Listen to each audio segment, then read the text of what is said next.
Tu te reconnais dans ce moment précis où tout est presque prêt, où tu te sens enfin satisfait, et où soudain tu lâches tout, sans comprendre pourquoi. Et alors tu te demandes, qu'est-ce qu'il m'arrive? Pourquoi je me mets des bâtons dans les roues? Tu vois de quoi je parle? Dans cette vidéo, tu vas comprendre ce que ton cerveau cherche à faire quand tu te bloques, et découvrir 3 clés simples pour commencer à te libérer de ce schéma, sans te battre contre toi-même. Tu es sur NeuroSublimity, la chaîne qui t'aide à comprendre ce qui se joue en toi, pour avancer avec plus de clarté. Alors qu'est-ce que l'auto-sabotage? Et pourquoi ça nous arrive un jour à tous, même quand on est motivé, lucide et plein de bonnes intentions? Contrairement à ce que l'on croit, ce n'est pas une volonté de se détruire, ni un manque de force intérieure, ni une preuve que tu es faible.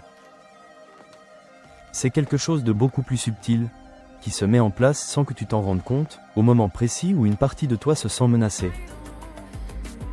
L'auto-sabotage, c'est quand tu fais des choses qui t'éloignent de ce que tu veux vraiment. Tu procrastines, tu te critiques, tu abandonnes, sans en connaître la vraie raison. Et la question n'est pas « qu'est-ce qui ne va pas chez moi ?», mais plutôt « de quoi mon cerveau essaie-t-il de me protéger ?» Pour le comprendre, il faut regarder d'où cela vient. Du point de vue du cerveau, il y a une chose plus importante que ton bonheur, c'est ta sécurité. Il est câblé pour éviter la douleur bien avant de chercher la réussite. Il existe une zone dans ton cerveau qui garde en mémoire les chocs émotionnels. On l'appelle l'amygdale. C'est elle qui enregistre les expériences marquantes, les échecs, les humiliations, les rejets, les pertes. Si, un jour, aimer, oser ou réussir t'a fait mal, ton système nerveux a pu enregistrer ça comme un danger. C'est comme si, sans que tu t'en rendes compte, ton cerveau avait créé une équation très simple, avancée égale risque. Même si aujourd'hui, rationnellement, tu sais que ce n'est plus vrai, ta mémoire émotionnelle, elle, est restée profondément ancrée.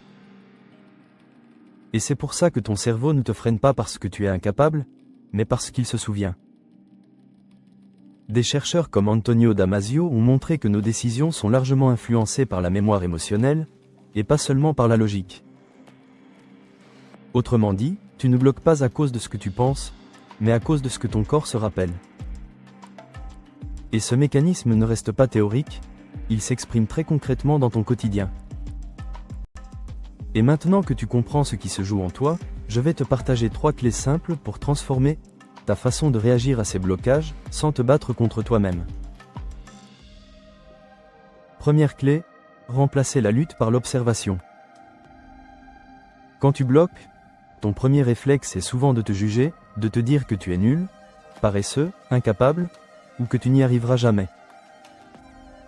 Et pourtant, ce jugement ne fait qu'amplifier le mécanisme de blocage, parce qu'il envoie à ton cerveau le message qu'il est en danger, et qu'il doit se défendre encore plus fort.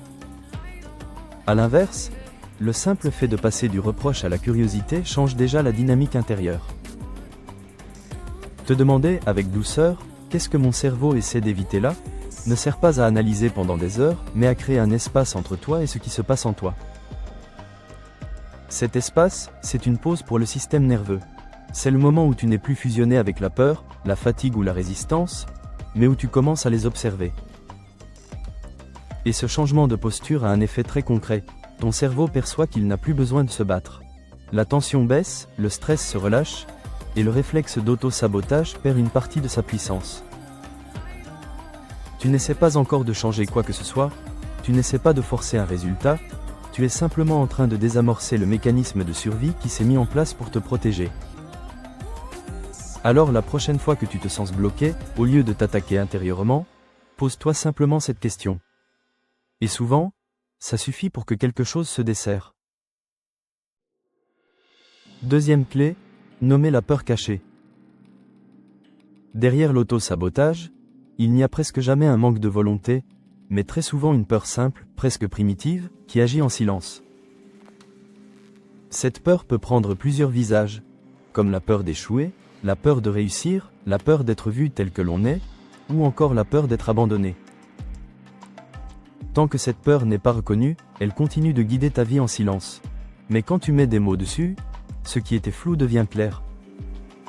Et ton système nerveux comprend qu'il n'est plus en danger. Parfois, c'est déjà le premier pas vers plus de liberté.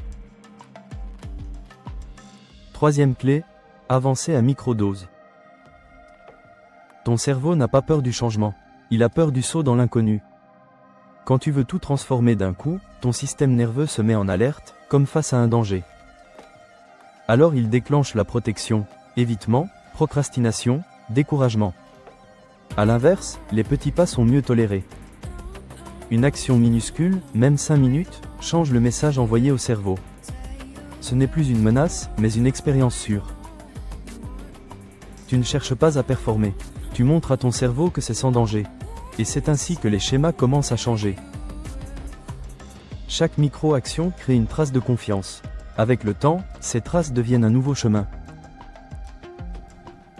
S'il ne devait rester qu'une seule chose de tout ce que nous venons de voir, ce serait celle-ci. L'auto-sabotage ne se combat pas, il se comprend et se traverse pas à pas. Retiens donc. Clé numéro 1, je ne force plus, je regarde. Clé numéro 2, je comprends ce que je fuyais. Et clé numéro 3, j'avance sans me faire peur. La première calme, la deuxième est claire, la troisième remet le mouvement là où tout était figé.